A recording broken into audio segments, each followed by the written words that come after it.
प्रिय छात्रों, कैसे हैं आप सभी। उम्मीद करता हूं बहुत बेहतरीन होंगे। तो देखिए प्रश्न संख्या 2 को हल करेंगे। आकृति 8.13 में tan p minus cot r का मान कितना होगा। तो देखिए ये हमारी आकृति बनी हुई है और यहाँ जो क्यों है कितना है, समकोण है। यहाँ से क्यों कितना हो गया, समकोण है। तो इसके सामने क्या होता है, कर्ण पता है मुझे, और ये लंब पता है मुझे। आधार क्यों आर ज्ञात करना है। तो आधार ज्ञात करने के लिए हम पाइथागोरस की प्रमेय का प्रयोग करेंगे। तो आइए हल करते हैं इसे। तो देखिए ये हमारा चित्र है। पी क्यू आर एक त्रिभुज है और हमें निकालना है क्यू आर।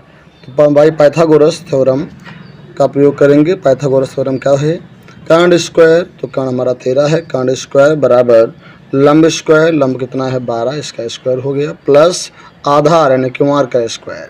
तो 13 का स्क्वायर 169, 12 का स्क्वायर आएगा 144 प्लस क्यू आर स्क्वायर। तो यहाँ से इसका स्क्वायर हो गया, 75 करेंगे माइनस का हो जाएगा, ये इधर बचेगा क्यू आर का स्क्वायर। तो यहाँ आएगा 25 क्यू आर स्क्वायर, स्क्वायर हटाने से यहाँ रूट आ जाएगा इसके ऊपर। और तो 25 का रूट क्या होता है, 5 होता है। इस प्रकार हमें क्यू आर कितना मिल गया, यहाँ से ये हमारा 5 हो गया। और हमें मान क्या निकालना है, tan p minus cot r। क्या निकालना है, tan p minus cot r। जैसा कि हम जानते हैं कि लाल बटे कक्का ना, ये हमारा याद करने का तरीका है, लाल बटे कक्का। तो ये लास्ट वाला क्या टर्म है, tan का होता है ना। तो tan का होता है लंब बटे आधार। अब देखो यहाँ लंब कितना है, तो p जो है इसके सामने लंब हो जाएगा।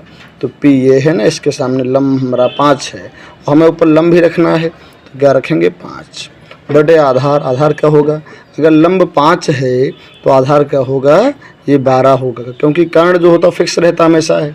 तो अगर लंब ये हो गया तो आधार हमारा 12 हो गया। यहाँ से आधार कर देंगे 12, माइनस कॉट निकालेंगे। कॉट क्या होता है, tan का उल्टा, अर्थात ये हो जाएगा आधार बटे लंब। तो r के सामने तो लंब होगा, r के सामने ये हमारा अब लंब हो गया। तो मुझे रखना क्या ऊपर है, आधार। अगर ये लंब है तो आधार क्या होगा, 5। आधार आ गया अपॉन, क्या होगा, आधार अपॉन कर्ण। लंब, लंब कितना है, ये हमारा हो जाएगा यहाँ से 12। तो ये हो गया 5 बटे 12 प्लस का माइनस का 5 बटे 12 कैंसिल हो जाएगा, क्या आ जाएगा 0। तो इस प्रकार tan p और माइनस cot r का मान कितना हो गया, 0 हो गया। अब देखिए प्रश्न संख्या हमारा 3 क्या है।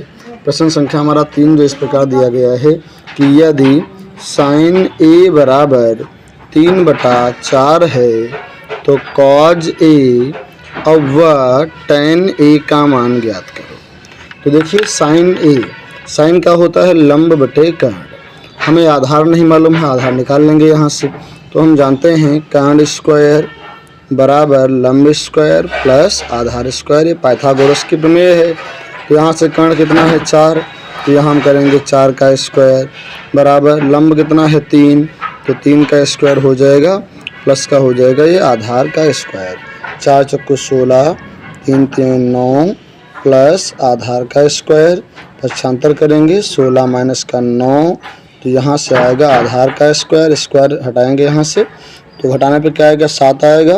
इधर अगर स्क्वायर हटाते हैं तो इस पर रूट आ जाएगा। तो यहाँ से हमें आधार ज्ञात हो गया। ठीक है, लंब पता है, कर्ण पता है, आधार भी ज्ञात हो गया। हमें वैल्यू निकालना है cos a की। हम जानते हैं cos a क्या होता है, आधार बटे कर्ण। आधार कितना है आपका ये √7, तो क्या हो जाएगा √7 बटे कर्ण कितना है आपका ये 4। ठीक है, तो ये हमारा cos निकल गया। अब हमें निकालना है tan a। tan a क्या होता है, लंब बटे आधार। तो लंब कितना है, देखिए भैया यहाँ पे 3 आ गया, और आधार कितना है √7। तो ये हमने ज्ञात कर लिया tan a और cos a का मान। ठीक है, अब इसी प्रकार बिल्कुल सेम भैया सवाल आपका दिया गया है।